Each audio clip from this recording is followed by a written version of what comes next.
Hi guys, and welcome to my channel where I talk about all things Harry Potter related. In today's video, I'm going to share what I think are the top 10 best Harry Potter casting decisions. Let's get started. Number 10. Ivana Lynch as Luna Lovegood. I really felt that Ivana Lynch was able to bring Luna Lovegood's character to life. From her voice to her acting, she perfectly captured Luna's quirky, eccentric character. An absolutely spectacular performance.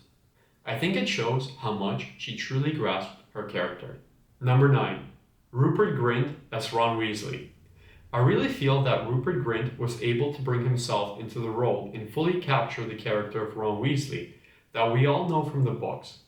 Here's a fun fact that shows how Rupert Grint was so much like Ron. Before filming began for Harry Potter and the Prisoner of Azkaban, the director gave Rupert Grint, Daniel Radcliffe, and Emma Watson an assignment, requesting that they write an essay about their on-screen characters.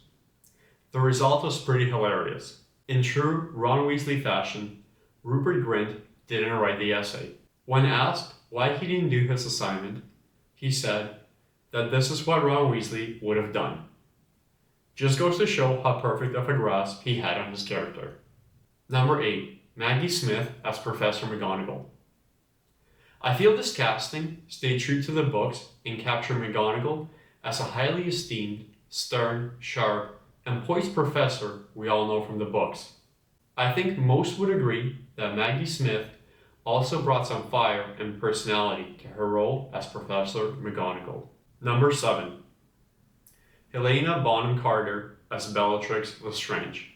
I love the way Helena Bonham Carter completely brings Lestrange's character to life. I felt her portrayal of Bellatrix Lestrange as a villain was much more menacing and believable than that of Voldemort. Helena Bonham Carter is also truly able to capture the depth of her character.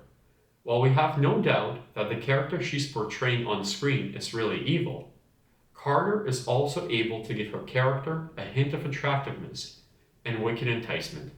Pulling off this contrast goes to show why she's one of the best actresses in the entire series. Number 6. Richard Harris as Dumbledore. That's the Dumbledore in the first two movies. I think Richard Harris did a great job of sticking to the personality and the character that was written for Dumbledore in the books.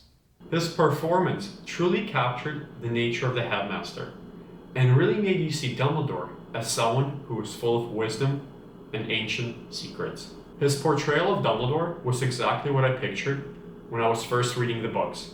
Number 5. Imelda Staunton, who portrays Dolores Umbridge. Professor Dolores Umbridge puts Hogwarts through hell by subjecting students to detention, enacting numerous restrictions, and attempting to eradicate Dumbledore's army. I think Imelda Staunton absolutely nailed the role. You can't help but despise her when she's on screen. Interestingly, Staunton described playing her character as, and I quote, "I think she's a bloody monster and to be played as such." I think that sums it up brilliantly, a perfect casting choice. Number 4. Jason Isaacs as Lucius Malfoy. I think this is a great example of capturing the essence of the character in the text and creating an even better representation on screen. Reading the book, I don't think I can picture Lucius Malfoy any other way now. Jason Isaacs originally wanted to play Gilderoy Lockhart, and didn't want to play Lucius Malfoy, so he tried his best to show it during his audition for the role. Isaac says that he read the script through gritted teeth, deeply bitter, and of course, that's exactly what was necessary, and they asked him to play Lucius. Quite ironic. Number 3. Tom Felton as Draco Malfoy. Tom Felton looks exactly like the book version of Draco Malfoy. On screen, he perfectly resembles Malfoy as he had been written, a pale boy with white blonde hair and a pointed face. I love the way Tom Felton is able to portray Malfoy's character through his facial expressions. I felt that Felton's performance was the best out of all the child actors. Number 2. Alan Rickman as Severus Snape. I think he absolutely nailed the look, the voice, and the mannerisms. You truly hate him at the beginning of the movies, just like you do in the books. He's another example where it feels like the character simply jumped out of the book and onto the screen. Alan Rickman also happens to be another actor who J.K. Rowling handpicked for the role. She also had given him details about Snape's backstory that would not be revealed until the final book. Therefore, Alan Rickman had a real understanding of his character, and you can definitely see it.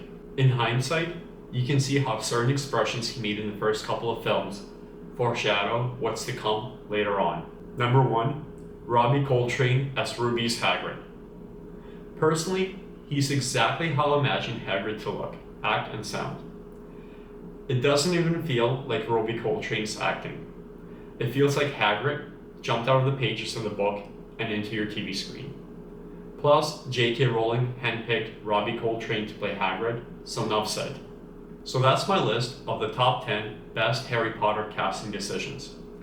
I hope you guys enjoyed that. I'd love to hear how you guys rank them. As always, feel free to let me know if there are any specific topics you'd like me to cover in an upcoming video. Thank you for watching, and I hope to see you in the next one, where I'll be discussing the events of Harry Potter through Snape's perspective.